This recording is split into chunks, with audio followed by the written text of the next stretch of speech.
Assalamualaikum warahmatullahi wabarakatuh. Shalom, Om Swastiastu, Namo Buddhaya, dan salam kebajikan. Yang terhormat kepada dosen pengampu mata kuliah biomedik yaitu Pak Hairul Fadli Muhtar Lutfi M, S-Farm, M Biomed.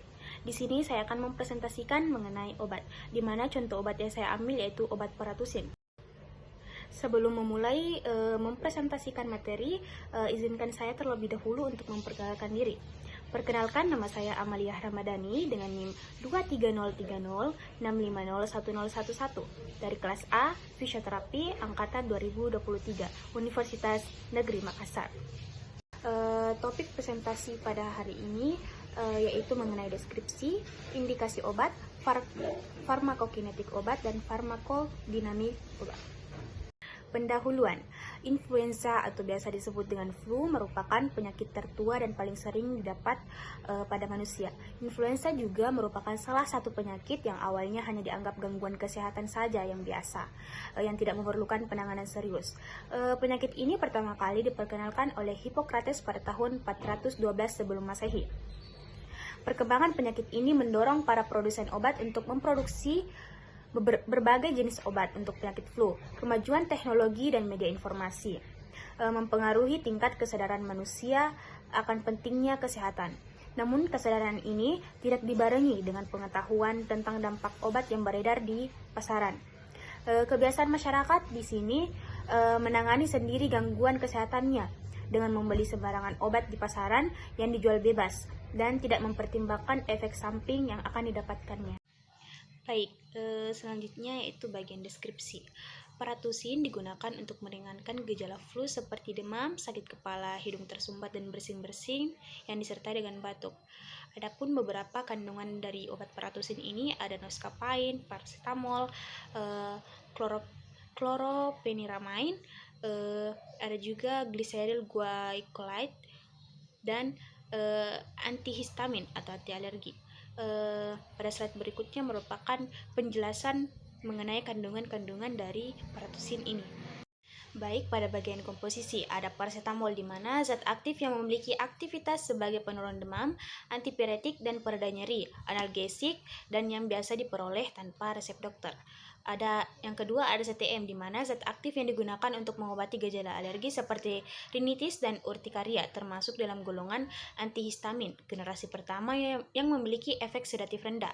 Yang ketiga ada pseudoephedrine, zat aktif golongan simptomatik yang memiliki aktivitas sebagai nasal decongestant, stimulan, dan wakefulness promoting agent. Senyawa ini bekerja dengan mengecilkan pembuluh darah untuk mengurangi pembengkakan serta penyumbatan. Yang keempat ada guaifenesin atau glyceryl glycolide yang biasa disingkat dengan GG. Ekspektoran yaitu obat yang bekerja dengan cara meningkatkan volume dan mengurangi viskositas mukus dari trakea dan bronkus sehingga dahak mudah dikeluarkan dari saluran pernafasan lewat mekanisme batuk. Yang terakhir ada noscapain di mana noscapain ini merupakan obat dengan efek antitusif atau penekanan batuk dengan mekanisme kerjanya adalah menghambat zat bradikinin yang dapat menstimulasi batuk. Selanjutnya pada indikasi, obat ini digunakan untuk meringankan gejala-gejala flu seperti demam, sakit kepala, hidung tersumbat, dan bersin-bersin yang disertai batuk. Selain paratusin tablet, juga paratusin ini mempunyai kemasan yang lain. Di antaranya ada paratusin sirup dengan isi sebanyak 60 ml, dan kedua ada paratusin tablet loss. Selanjutnya di sini saya akan menjelaskan farmakokinetik dan farmakodinamik. Farmakokinetik paracetamol memiliki aktivitas antipiretik dan analgetik, sedangkan farmakodinamiknya enzim cyclooxygenase atau COX memiliki beberapa isoform. Yang paling dikenal adalah COX1 dan COX2. Farmakokinetik CTM, chlorpheniramine terdistribusi luas pada jaringan dan cairan tubuh dan dapat menembus plasenta serta diekskresikan melalui ASI. Metabolisme chlorpheniramine sangat luas dan cepat. Pertama dalam mukosa lambung, kemudian dalam hati dan dapat mengalami kejenuhan. Sedangkan farmakodinamiknya, mekanisme kerja chlorpheniramine sebagai antagonis H1 adalah berkompetisi dengan aksi dan histamin endogenus untuk menduduki reseptor-reseptor normal. H-1 pada sel-sel. Efektor di traktus gastrointestinal, pembuluh darah, traktus respiratorius, dan beberapa otot polos lainnya. Efek antagonis terhadap histamin ini akan menyebabkan berkurangnya gejala bersin, mata gatal dan berair, serta pilek pada pasien. Farmakokinetik pseudoephedrine. Pseudoephedrine diabsorpsi dengan cepat dari saluran cerna. Waktu untuk mencapai konsentrasi puncak di plasma berkisar 1-3 jam. Sedangkan farmakodinamiknya yaitu sifat agonis tersebut menyebabkan pseudoephedrine memiliki efek vasokonstriksi sehingga mampu mengurangi gejala kongesti nasal dan sinus.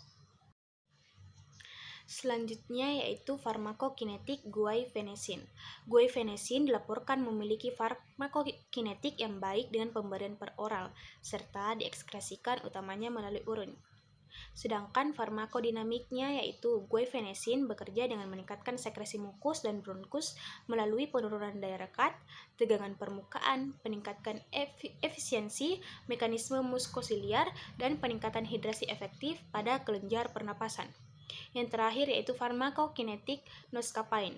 Obat ini didistribusikan hampir di seluruh sistem organ, misalnya sistem persarafan, pernapasan, pencernaan, reproduksi, dan ekskresi. Sedangkan farmakodinamiknya yaitu sebagai antitusif bekerja dengan cara mengaktifasi agonis reseptor sigma opioid.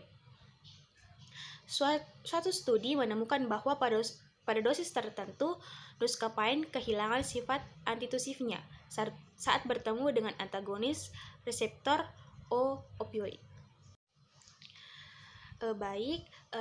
Kita telah berada pada penghujung presentasi. Selanjutnya saya akan membacakan kesimpulan. Penyakit flu dan batuk merupakan penyakit yang sering dialami oleh setiap orang. Lalu otomatis banyak penggunaan atau permintaan akan obat-obat flu dan batuk. Maka perencanaannya atau pengendalian obat-obat flu dan batuk sangat dibutuhkan oleh apotek agar pengelolaan dari masing-masing obat lebih mudah. Perencanaan, pengendalian fisik, kendalian pemasok, dan pengurangan besar stok pengaman dapat menjadi lebih baik. Untuk itu, jika Anda mengalami flu atau batuk, segera minum obat paratusin. Berikut merupakan referensinya. Baik, mungkin cukup sekian presentasi yang dapat saya sampaikan. Kurang dan lebihnya mohon dimaafkan. Apabila ada kata atau kendala-kendala, kata yang tersendat atau apapun itu, saya ucapkan mohon maaf. Untuk itu, saya ucapkan terima kasih. Wabillahi taufiq wal hidayah. Wassalamualaikum warahmatullahi wabarakatuh.